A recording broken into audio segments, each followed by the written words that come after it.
आपल्यासोबत मंत्री शंभूराजे देसाई आहेत. सर, एकूणच सध्या हिट अँड रन प्रकरणामध्ये अनेक प्रश्न विचारले जात आहेत. पब्स आणि बारच्या कारवाई संदर्भात अनेक प्रश्न उपस्थित केले जात आहेत. काय पद्धतीची कारवाई सध्या सुरू आहे? आपण आता मोठ्या प्रमाणामध्ये सर्च ऑपरेशन सुरू केलेले आहेत.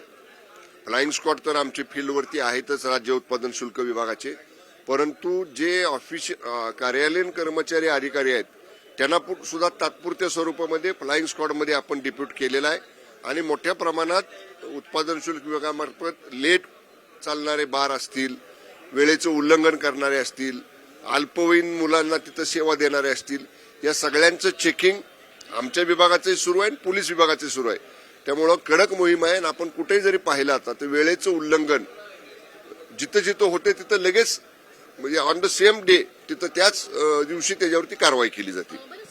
एकूणच अनेक प्रकरणामध्ये असं दिसून आलेलं आहे की पब्स आणि बार नंतर मुलं जी आहेत ती जेव्हा रस्त्यावर येतात तेव्हा अशा प्रकारच्या घटना घडतात. त्याच्यामुळे त्यांच्या संदर्भात काही नियम लागू करावे असं वाटतं का? ड्रिंक अँड ड्राईव्ह हे जे प्रकरण आहे किंवा योजना जी आहे ती अजून प्रखर करावी असं वाटतं? नाही, बघा, मद्यप्राशन करून वाहन चालवणं हा गुन्हाच आहे. त्याच्यावर पोलीस ऍक्टनुसार, पोलिसांच्या कायद्यानुसार आपण कारवाई करतो. त्याच्यासाठी सुद्धा नाईट पेट्रोलिंग पोलिसांचं सुरू असतं.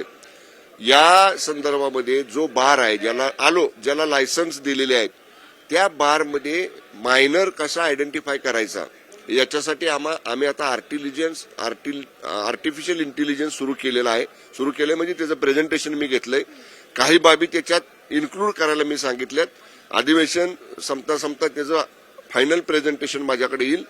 महाराष्ट्रामधल्या सगळ्या ठिकाणी आपण या आर्टिफिशियल इंटेलिजन्सचे कॅमेरेज लावतोय, पब्सवर, बारवर, ऑर्केस्ट्रा बारवर, आणि तिथं वय सुद्धा आयडेंटिफाय होईल. अशा प्रकारे सुद्धा आपण ते अपडेट होतंय का म्हणून त्या कन्सल्टंटला सूचना दिलेल्या आहेत. येणाऱ्या 8-15 दिवसात त्याच्यावर सुद्धा अंतिम निर्णय होईल. एक शेवटचा प्रश्न विचारते की एकूणच या सगळ्या प्रकरणामध्ये आता काही धाडसत्र सरकारतर्फे करण्याचा प्रयत्न असेल, कारण अचानक चेकिंग जी आहे ती केली जाईल? मी सांगितलं ना आता, सरप्राईज चेकिंग जी आहे का नाही, आणि आम्ही आता अधिकाऱ्यांना आमच्या फ्लाइंग स्क्वॉडला सांगितलेलं आहे, तात्पुरत्या स्वरूपात सुद्धा ज्यांना फ्लाइंग स्क्वॉडमध्ये घेतले त्यांना सुद्धा सांगितलेलं आहे की तुम्ही सातत्यानं अशा पद्धतीनं नाईट राऊंड्स घेतले पाहिजेत.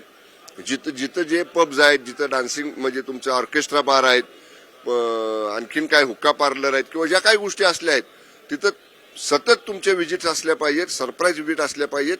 वेळेचं उल्लंघन, मायनरला सर्व्हिस, ह्या सगळ्या गोष्टीवर कडक कारवाई विभागामार्फत सुरू आहे.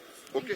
आपण बघतोय की या ठिकाणी जे आहे ते राज्य शुल्क आयोगातर्फे एक महत्वाचा निर्णय घेण्यात आलेला आहे. एकूणच सरप्राईज व्हिजिट जे आहे ते देखील अनेक ठिकाणी केलं जाणार असल्याचं स्पष्टीकरण या ठिकाणी शंभूराजे देसाई यांनी केलेलं बघायला मिळत आहे. त्याच्यामुळे हिट अँड रन प्रकरणामध्ये अनेक ज्या काही गोष्टी होताना बघायला मिळतात त्याच्यावर कुठेतरी अंकुश आणला जाईल असं देखील त्यांचं म्हणणं आहे. कॅमेरा पर्सन राकेशसह वैदेही काणेकर, साम टीव्ही न्यूज, मुंबई. देश विदेशातील प्रत्येक घडामोडींचे लाईव्ह अपडेट मिळवण्यासाठी आता साम टीव्हीच्या सर्व सोशल मीडिया प्लॅटफॉर्मला लाईक, फॉलो आणि सबस्क्राईब करा. तसंच सर्व नोटिफिकेशनसाठी बेल आयकॉन प्रेस करायला विसरू नका.